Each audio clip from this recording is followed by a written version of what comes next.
Welcome back. This is Hope at Dawn, right here at Hope TV, where you look and you live. And we told you that we will be having the financial fitness segment when we are coming back. And yes, we are back like we never left. And be part of the show, interact with us, Hope TV Kenya, across all our social media platforms. And of course, this is one conversation that you cannot afford to miss, whether you are old, whether you are young, whether you are middle-aged, whether you are a student.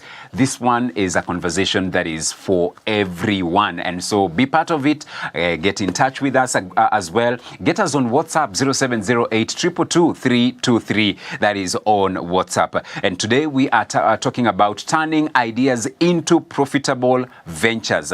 And to help us with this amazing, very important conversation, we have our guest already in studio, very much ready to share her wisdom, to share nuggets, to share her knowledge about the same, and so that as many as we are watching, we will be able to be blessed and also to be a different people. After watching this show, you will not be the same again. So without much ado, allow me to welcome our guest, Eunice Maina. Good morning. Good morning. It's good to see you. Good to see you. You're well? Very well. Karibu sana. Asante This sana. is Hope TV, where we look and we live. That is our slogan. Okay. So karibu sana. Asante sana. So for the sake of that person who is watching you for the very first time, a brief introduction of who Eunice Maina is. All right. Yes. Yeah, my name is Eunice Maina Mburu. Yes. It's a hyphen. Mburu. Yes. Maina is my father. And Mburu is my husband. Yeah, so these days we just put a hyphen. Oh, you hyphen. Oh, that's we hyphen it. Yeah, right. I'm an entrepreneur.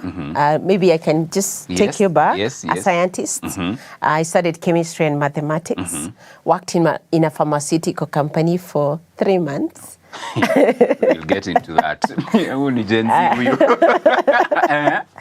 For 3 months. Yes. And then I left and took a training job at IAT, where I worked for 5 years as a trainer. I was training technology. It's the same place where I studied. I became a Microsoft certified system engineer, did advanced diploma in computer science and all that. So right now I'm an entrepreneur. I also help other entrepreneurs to be able to scale their businesses. Yes. All right. First of all, the job you were in for 3 months was dealing with? I was in the lab. The lab. It's a pharmaceutical company. Yeah. So you see that paracetamol you take from the chemist? Yes. So we were ensuring that if it is 400 mg, it is not plus. No. Or minus more than what is exact. necessary. It's exact. Yes. So that was my work every day. Yeah. All right. Help us. I saw the poster and I was, you need to define business growth accelerator. What does that mean? What it means. What does it entail?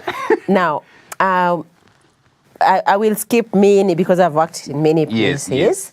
And recently, that is 2022, I realized that many businesses struggle to grow, to go beyond what they reach a place where they stagnate. So what we realized is that we need to help them scale the business. And to do that, we accelerate the sales. So we started a company called 20X Entrepreneur. So 20X Entrepreneur is about how do we help you grow, and it's 20 times, especially the small businesses. So one of the biggest struggle they have is sales. Yes, they have a wonderful product, but getting it out there is a challenge. So we asked, how do we help them scale that growth? So one of the way we discovered is they struggle to hire salespeople, great salespeople. Why? Because they're small. They can't poach from the big companies. They can't afford to poach from elsewhere. So that means the work is to grow the ones that are either average or novice. Novice is, beginners. And so what we thought is we can help them get these ones who are not very experienced.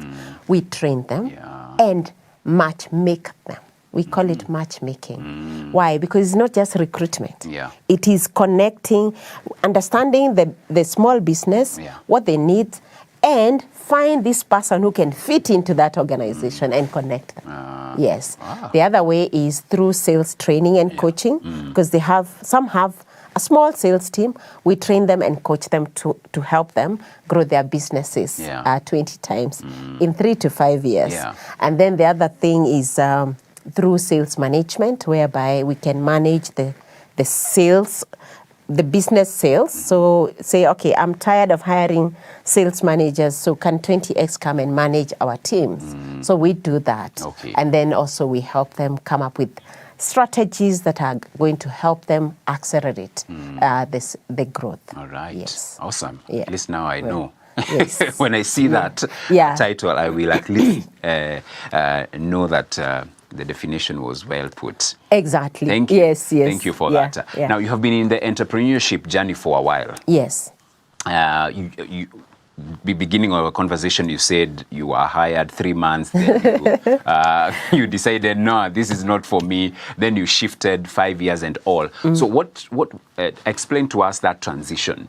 You know, from employment to now entrepreneurship. Yeah. If you could explain to us, and how easy or how hard it was, because the reason why I'm asking this is because I have heard so many people say, for me, mi nataka tu kuenda biashara yangu. And maybe it's a walk in the park, you know, so I don't want to say it is easy, it's hard. We have you to explain to us. Exactly.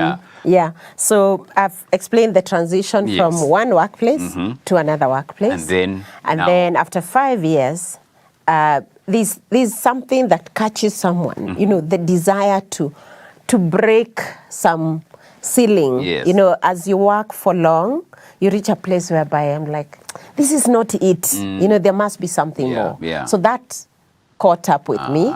It wasn't easy to resign. Actually, it's my sister who wrote my resignation letter on my birthday and told me, please go. Today, my gift for you, go and give this to your boss. This is my gift for you. Why? She had watched me complain and feel like I'm stuck. Every day I'm like, I wish I could do something different. So she was like, you know what? Let's cut this. You just go and bring it to an end. And so I did. So what was the desire then? I realized where I was working, it was a training institution. I realized I may never afford to educate my child in the same institution. Even if they give me, we used to have a program called the relative scheme. Even if they gave me the relative scheme, I may not afford it. And so I needed to make money. And so I started reading books, you know, like Robert Kiyosaki, Rich Dad, Poor Dad, The Cash Flow Quadrant, all these books that talk about, you know, business. And one thing that was in common for them is that I needed to learn how to sell. So I needed to learn how to sell, and I needed to learn quickly. So going to school was not the option. How do you learn how to sell? By selling. By selling. I looked for a sales job, and I found a job in the insurance as a life insurance sales agent. That was hard. I can imagine. It was very hard. We see the insurance people and we are like, no. Oh, yes, I became that one. Hey. You see now. Let me not see. I became that one. You became that one. I became that one. And please note, where I was training, we were training government officials, UN officials. My friend, you know, you were training the who is who. The who is who. Yes. And here now, you have resigned. Yes. To go and become a... In fact, when I called my students, who were mostly working with KPA, KRA, and I tell them now, I have stopped training, now I am selling insurance. That was the last call they picked. They never picked any call after that. And then I started wondering, what is wrong? These people are calling me madam. Miss, you know, at that time I was working in Mombasa. So Mombasa, they call people they adore, you know, Miss, Madam. And here, so that transition was very quick. From Madam, Miss to know. No, the worst is when you go to church and you tell people that now you're selling insurance. And they start, they start avoiding you, after church. Yeah. Because they know you're going to tell them about the insurance. They just start avoiding you. And I was like, what? What has happened? Is it Eunice who has changed? Or is it the work I have taken on? Yeah. And it took me 3 months to sell anything. Why? Because I think I got into an identity crisis. Who am I really? Yeah. What is this that I'm doing? This one was respectable, this one is not. And actually, even when you go to a pastor to be prayed for and you can see he's looking at you like... Actually, one of them asked me... Paka pastor anakujaji. Aliniuliza. Yeah. Why on earth would you leave such a noble profession to join the profession of thugs? Wow. And we had a meeting in his office. No, I thank him for this. Yeah. Because I really needed him to understand where I am. Yeah, and I told him, Pastor, even thugs need God. Wow. Yeah, so, and he commissioned me to go out in the marketplace to transform the so-called thugs to be God followers. Yeah. Well, that transition though, anyway, It wasn't ezy. It wasn't. Yeah, it wasn't easy. Yeah. And even at that time when I'm not selling, I even got a job offer. A friend of mine had started a microfinance institution, and they were looking for an IT manager. And I went through the process. And as I was going through the process, I'm like, no, I don't want this job. No. I want to sell, Yeah. And when I turned it down, he was like, why? You're not making money. Yeah. That job was going to pay me about 70,000 shillings. Wow. The job I had left in training was 25K. Hey. So in less than 3 months, my income is growing. My value goes up. Just like that. Yeah. And so I'm like, if my value can go up by, 25, it's like almost 3 times. In less than 3 months, then it means if I stayed longer, it can go up higher. That's what kept me going. Wow. What did you do or didn't you do then when you were resigning and leaving the formal employment now to go to now your personal ventures that you hope and you wish you knew then? At that time, at that particular time, to be honest, I would not do it different. You still do the same thing? I would follow that call. These are still small. It's not normally so small, but no one else can hear it. It is inside you. It just comes and it nags. You can't resist it. You just have to do it. So I succeeded finally. It's a happy ending. Wow, I succeeded very well in the insurance sector. And by 2013, I was among the top 20 sales life insurance agents in Kenya. Wow. And when I reached there, I went and told my boss, now I'm done. I need a hire. There was another call that was coming, that feeling that Eunice, now you need to go to strategic leadership. You need to lead. Yes. You don't have to be the doer. You now can enable other people to do. And so my boss asked, so what does that mean? I said, I didn't know what business development manager meant. But I'm like, I want to be in business development management. And he's like, there's no job in this company that will pay you the much you're earning. Because I was earning very well. Better than many managers. I'm like, then it means I've outgrown the organization. So I need to leave. But that organization doesn't let good people just go like that. So in 2015, I was promoted to be country sales manager for microinsurance. And there I was now at my best, doing what I love to do, enabling people. And actually, that's when I started, I started creating a manual for salespeople because the company had over 3,000 sales agents. And now I have even brokers and banks that want to partner with us. Yeah. And every time I went to branches, they were like, Eunice, please mentor me. Please hold my hand. So I was like, how can I be in all these many places at the same time? So I started writing one email every Friday, sending to the 3,000 agents, only once a week, explaining to them what they should do for the week. And that became a manual for this book. Yes. Send me this pen. Yes. Yeah, so it just started as me thinking, how do I multiply myself so that these agents can hear my voice at the same time, without me being present. So that's the idea for writing the book came about.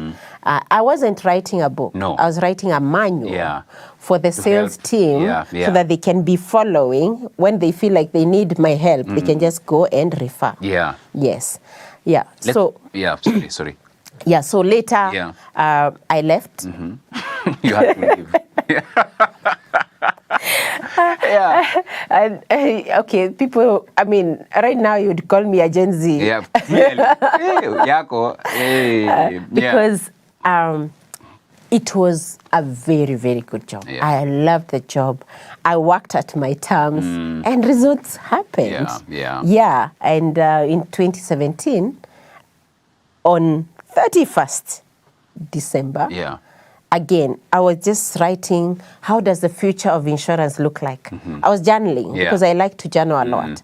So on that day, I didn't want to write, but I had committed that every day I'll write 1,000 words. So on this day, I was alone actually because my hubby was working at night and my son had traveled. So I'm writing the future of insurance. And I wrote more than 2,000 words. And after I finished, because it was morning now, when people are jumping the year, it's called jumping the year, kuruka mwaka. Crossover. And they were crossing over the year. I was there just writing with the digital, with the mobile phone penetration, with the digital internet penetration. How does insurance look like? And in the morning, I looked and said, and who is going to take us to that future? And that Castile small voice came and said, who else is more equipped than you, Eunice, to take insurance to that future? And that is the day I decided I'm resigning. Yeah. 31st December. That is first of January 2018. Yes. And we were traveling with my hubby that morning, and I told him, do you know that day he didn't talk? I talked. Usually, naturally, ladies can talk. So when you say that day you talked, I can only imagine. If I was writing, it would have been maybe 100,000 words. Because we traveled to Nyeri. He didn't say a word. No. I'm just telling him how the business will look like. You are painting a picture. Yes, I'm painting a picture. Now I can't even draw it. I don't know how to draw. But I'm trying to draw with my words. And we arrived, and now I'm telling my parents, everybody, how I'm resigning. And they're looking at me like, huh? How? You're high flying. And now coming back, he only said one word, I hear you. But can we wait for elections in August? Yeah, because it was 2017. It's 2017 January now. Can we wait for elections in August? In August, so that you resign after August? And we agreed. But I had taken leave, which I went back on 9th of January. And I couldn't work. There's this thing saying, go out and do it. And on 17th of January is when I gave in. And then I'm texting my husband. I did it. And I'm like, did what? I'm like, I resigned. What? I'd agreed. He just said, what? Yeah. With many question marks. And I knew my goose is cooked. Yeah. Because now I've done against the agreement we had. Yeah. But I did it. So now it's the story of my boss looked for me that day, I couldn't. And when we caught up with him, he's like, Eunice, please recall that resignation. Yeah. I'm like, no, I did it. I am not recalling Yeah. Yeah. Because the Bible says no one holds a plow and then looks back. So I'm like, I am going. I don't know what the future holds. Conviction was there. It was so much and it was so clear. And sometimes I wonder whether I needed to do it then or later. Yeah. But it was so heavy. The GMD, when I wrote, because now you give 3 months notice. Yeah. And can you imagine I couldn't wait for 3 months to end? Imagine. After 1 month, I went to my boss. I'm like, seriously, just let me go. I am doing nothing here. Yeah. And he allowed me to leave. And so when I wrote that email, the final email, the GMD called me and told me, Eunice, do not go before you see me. I went to his office. Like, there are so many jobs here. Yeah. Please. Pick. Yeah. He called the HR director.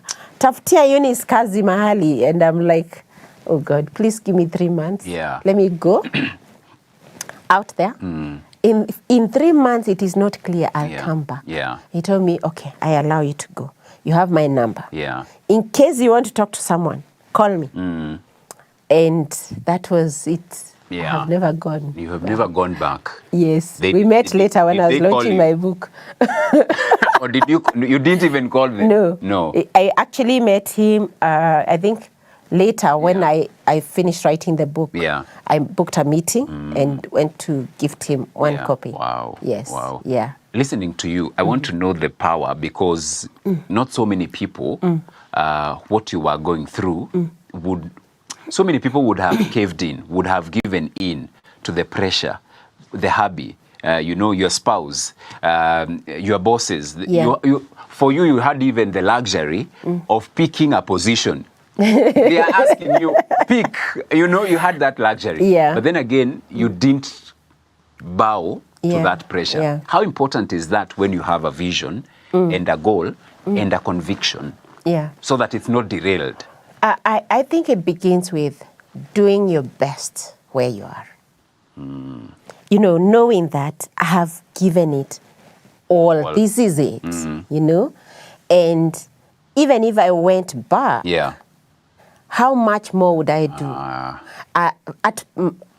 For me, I felt that this is, there's a curve. Yeah. Everybody goes through a curve of you're growing, and then you reach, I don't know whether you're a hike. Yeah. So, there's a way you hike in the mountain, there's a way there's a gradual ascent. Yes. And then you reach the peak. The peak, yes. And for the mountains, it is defined. For life, when you have hit that peak, and you know that this is it. Yeah.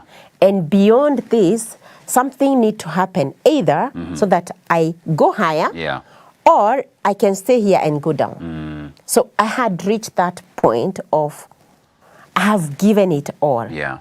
And the reason why they were offering is because they knew that I am a performer. That they needed, I would add more value. To the team. But deep down, I knew this is it. Yeah. Yeah. So you need to know, there's need for you to know when to exit the stage. Yes. When you have reached the peak. Yes. Let's talk business now. Yeah. And what makes a business viable? What makes a business viable? Number one, the business has to be solving a problem. Solve a problem. Yes. Okay. You need to solve a problem. And if it is solving a problem, then it needs to make money. People must be willing to pay you to solve that problem. Because remember, we don't do business with things. No. We do business with people. Yeah. So first of all, identify what problem is it solving. Whether it's an idea, I normally say that, people have a lot of ideas. Yeah. They're like hair. Yeah. I have a lot of it. All of us have a lot of hair.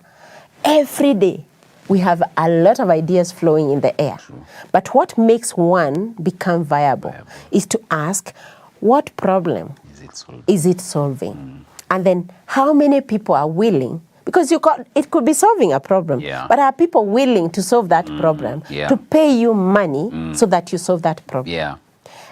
If people are not willing to pay you money, then it's not viable. They must be willing to pay. And the other thing is, once they are willing to pay, are they willing to pay enough for you to make profit? Yes. Because business exists to make profit. If it's not making profit, then that is not called a business. Maybe it's an NGO. Or it's a charity. A charity. Or a government. It's only government that exists to spend. And not to make not to make money. Yes. What hinders a majority of us, what hinders many people from making that step, of moving this idea into a business? Into a business. So I have these whatever ideas and everything. What hinders us from now moving it into a business venture? There are quite some factors. The number one is fear, the fear of unknown. Let's face it, we all have fears. And the fear of starting afresh, it's heavy. So that hinders a lot of people. The fear, the doubts of, will I make it or not? The other thing, and especially for us in Kenya, it's the support, lack of support. It's, you have children, you have families to raise. Who is going to support these families as you build this business? So that also contributes to the fear of, what if we don't make it? Will my children still go to school? And normally, if I was in government today, I know we have this idea of let the young people start businesses. Do you know where I would begin? I would say, let those who are working leave their jobs and start businesses. And I'll tell you why. Because they have so much experience. They have an understanding of how a business runs. When they start, they have networks. If they can be supported to start, then they would, I don't have data, but I would think they would succeed faster than a fresh person who has no networks, no capital, no experience. They would take shorter time to become profitable than when you begin from scratch. And in my idea is that if that would happen, then we would have more young people get jobs in these startups. And them, as they are growing, then they get out and start. So that experience of working somewhere gives you a head start. So I've said two things. Number one is fear of unknown. Number two, lack of support. And the number three is tied to number two, which is you need the money. You don't start business without money. Capital. So the lack of capital also makes people, become hesitant. So if we can, I think if we could, those are just three of them. But major. Major ones. All right. If we can break that, I think many people would get into business. To ride on to your point, how important is it for let me say us now in employment to plan that while I'm still employed, I can start a business so that the risk, the fears of how will I raise my family, who will take care of my family is not there because I'm using my salary as cushion as the business is growing. How important is that and how do I strike a balance? Wow, this is very controversial. Thank you for the disclaimer. And I know many will not agree with it. But if you look at it, many people actually do it. They start side hustles. But if you are to get the data, how many side hustles are successful? Are thriving. How many are thriving? And there's a likelihood that you don't thrive in the side hustle and at the same time you don't thrive in the job. That would give you the capital to start. And I'm saying, I don't have data. Yes. But it's observation. Just my little observation with the limited data that I have is that majority of the people, because they are distracted, fast, they don't perform where they are.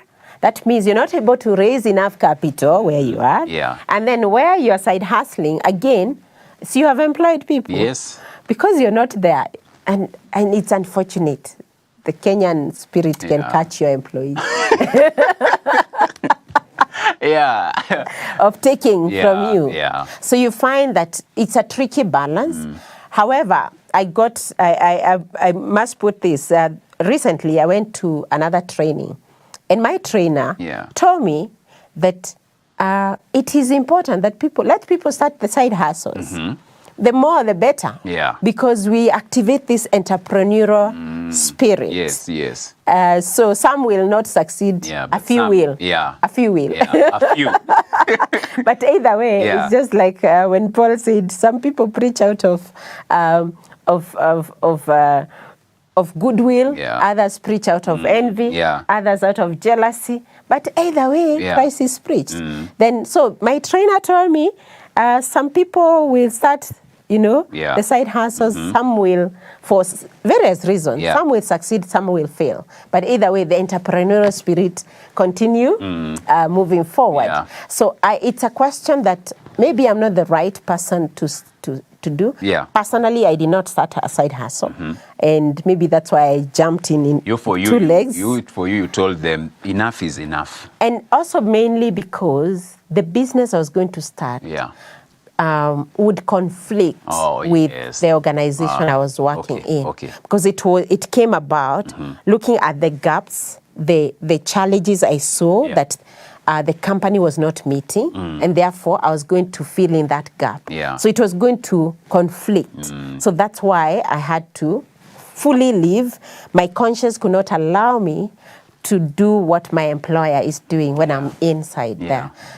However, others, maybe that idea is different from your organization.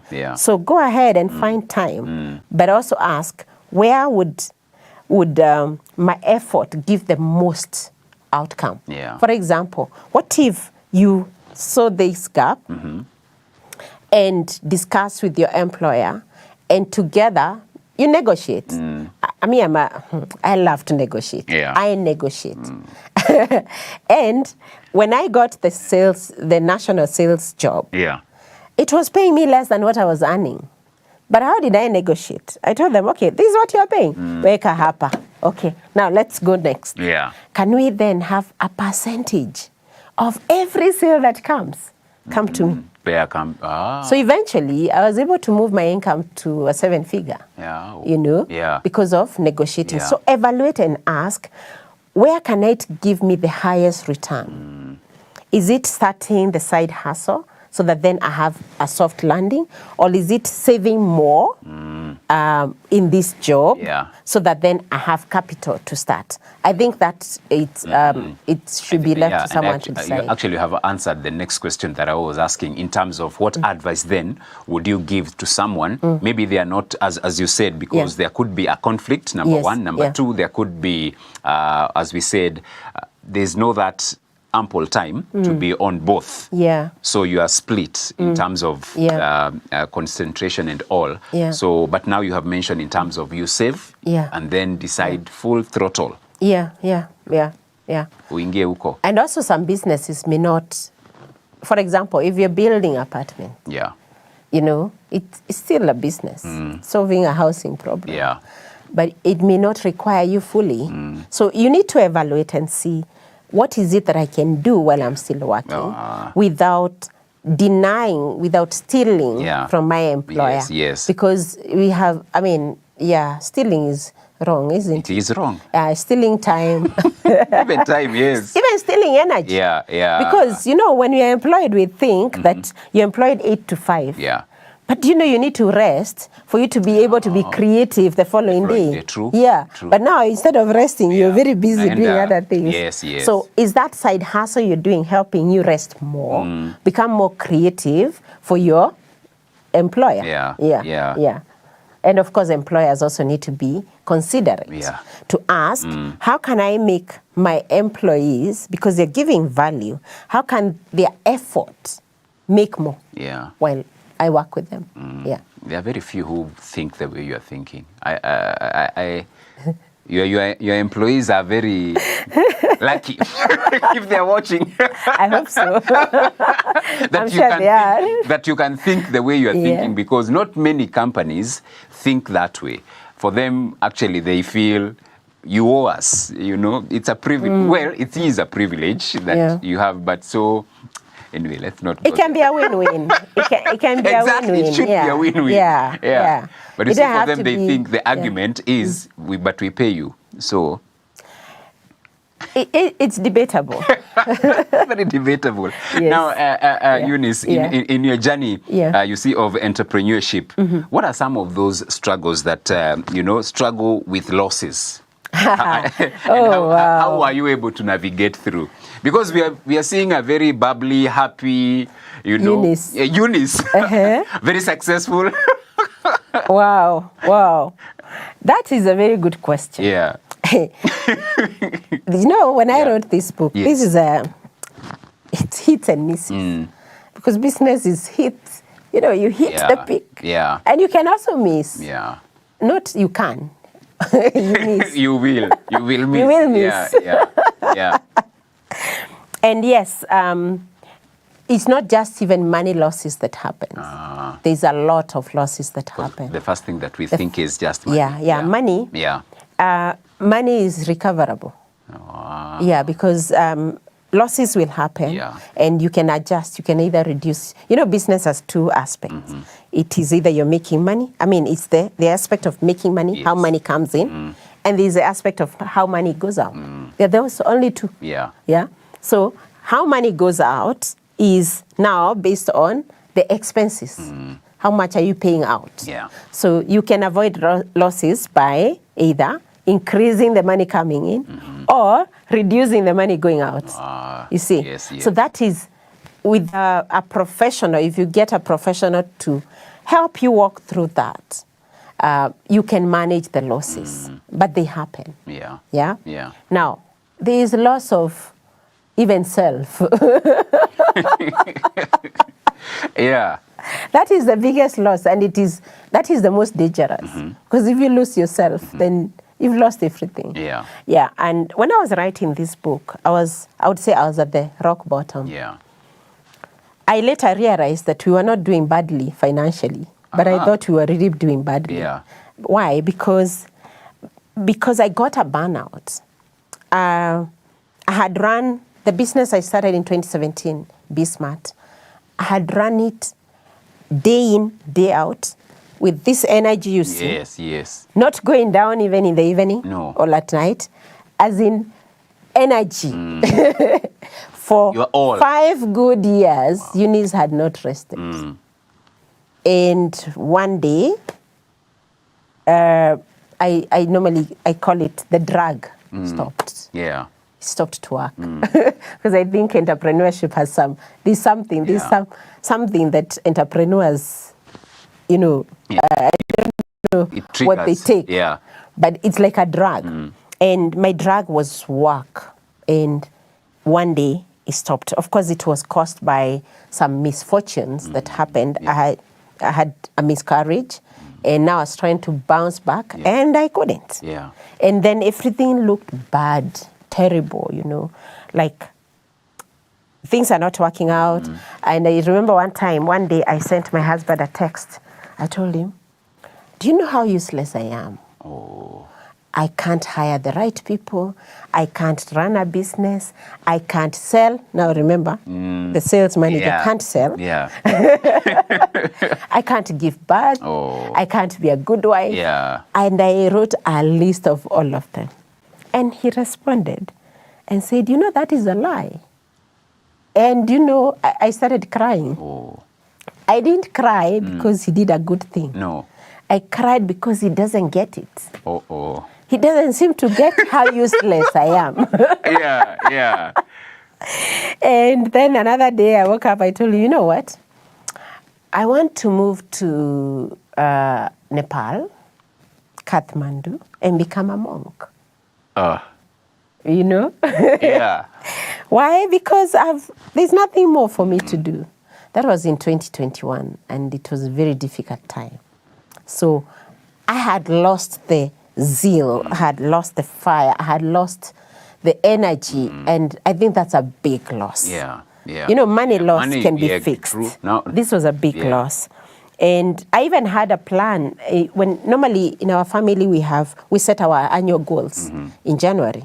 And in all the goals, mine was just move. You see, I didn't want, because my husband resisted, I didn't want to tell them I'm moving fully.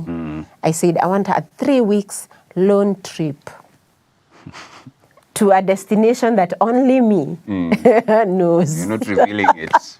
But in my mind, I knew I'm not coming back. Oh. And so yes, they happen. And what was your question? Yeah. What do you do? Yeah. Wow. For the loss of money, there are several things you can do. One, you can pivot. There's something we call pivoting. Pivoting is asking, am I really solving a problem that people want to pay to solve? And if not, what are they willing to pay for? What are the challenges that they're having, and they are willing to pay for it? Yeah. And they can pay a premium fee to solve that problem. Yeah. So basically, pivoting means you can move from that line and start another line that is going to make money. Number 2, I've talked about reducing the expenses. And others, it could be that your sales are not happening, so you may need to look for us at 20X Entrepreneur and say, hey, how can we fix the selling? Now, when we come to your organization, we don't just look at the sales part of it. We ask, why are you not selling? Because it's either the product that you're selling or the service that you're selling is not actually solving a problem that people are willing to pay for. So then we can ask, how do we pivot? So we do more of business development to help you understand, how do we move from, this is not really working, how do we pivot and try something else and support you in that. So those are the money issues. All right. When you lose yourself, it is hard small. Hard small, This is where I think you need to seek help. One of my friends recommended I go and see a therapist, which I did. It didn't work. And that is how I got into hiking. In my quest to go to Kathmandu, become a monk, I desired to live in the forests. And so it was just by God's divine intervention, because we went for our annual retreat as a team, the Bismarck team in Gong Hills. And we hiked, and one of my team members introduced me to, we met somebody, and it happened that somebody is known by one of my team members, and she introduced us. And this guy was hiking Mount Kenya that year. And I'm like, I'm joining you. I want to go to those mountains. And that's how I started hiking. And every time I go to the forest, it feels like now I'm, the monk desire started disappearing. And that's how I solved it. I think physical exercise works. Seek help. And the fact that therapy didn't work for me doesn't mean it won't work for you. Try it. Do whatever it needs. And also, be in a community of entrepreneurs. One of the things that I'm very intentional about is belonging to a community of entrepreneurs. Recently, I joined BNI, Business Network International. This is where people, entrepreneurs meet to support one another in business.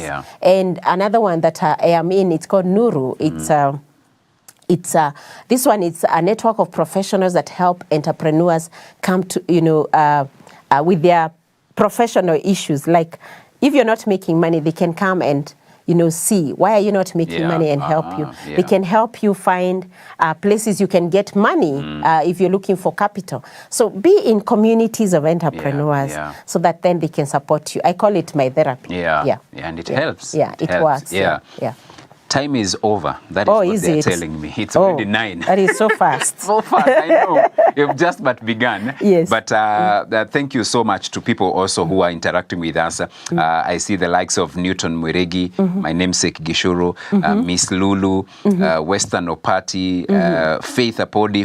What a journey. Commitment always pays. I also see Miss Lulu. My younger self is screaming now. Vision can really pull you and make you do crazy things. I know, you know. Yeah, and Newton is actually asking George, ask if she can train or offer consultation to potential entrepreneurs, whereby you present your business idea and she scrutinizes it to tell you if it's solving a problem. Wow. And answering that also, you can tell us how people who are watching would want to interact with you, how they can be able to get you. Yeah, a very good question there. Now, first thing, this is a solution for you. Yes.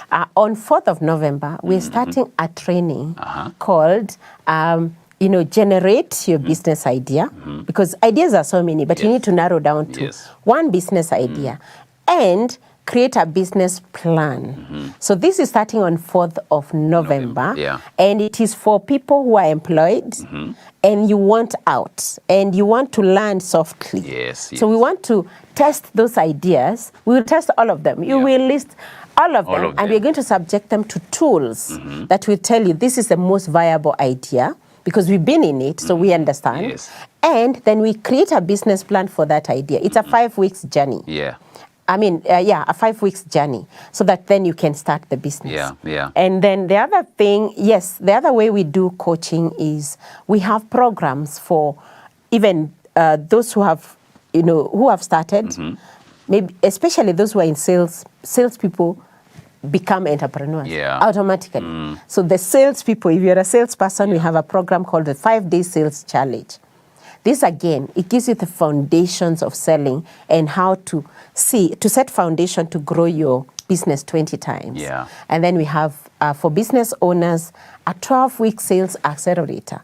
This is where we work on your business for 12 weeks. 12 weeks. So that we see, why is it not growing? Then we panel beat it together, because we don't do it for you. You do it for yourself. But we guide you, we hold your hand, so that then because 20 times is it's achievable.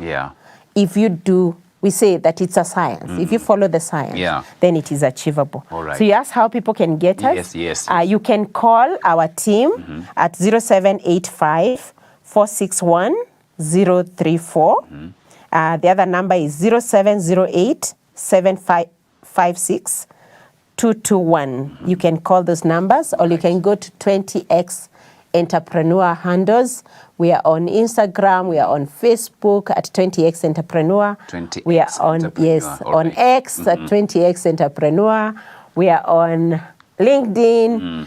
TikTok, we are everywhere. And the other business you can follow, the first business I began is BeSmart. It's still going on. That's a business that has taken its own legs. It moves on its own. It's called BeSmart. You can again follow at BeSmart. BeSmart Insurance on LinkedIn, BeSmart Insurance on Facebook, BeSmart, I think BeSmart KE on X, all that. And you can follow me. All right. Eunice Maina on Facebook, Eunice Maina on LinkedIn, Eunice Maina on, everywhere. Everywhere. Yes. We will follow you. Just follow us on all those medias. Yes. Eunice, thank you so much. I wish we had more time, but already we have gone over and above the allocated time. So we'll find time. We definitely we will find time. We must find time. We will. We will. You must come back as well and continue with these very important conversations, so that we help people, those in employment, those who are not yet employed, those who have not started, those whose businesses they feel their businesses have stagnated, so that we can give them a boost. Especially those who are feeling that nudge. You know, that nagging nudge. You are there. Please call those numbers. 0785 461 034. We need you. Because you're the people who are going to create the many jobs that the government is promising. Government doesn't create jobs. No. We entrepreneurs create they create jobs. Yes. Thank you, Eunice. Thank you so very much. And you have heard it. So make sure you are interacting with them. Make sure you are calling them as well so that you can talk to them and you can start the business of entrepreneurship as well. Thank you so very much for your time. God bless you. God willing, we'll do this again. Same time, same place tomorrow morning. Have a blessed and a fruitful day ahead.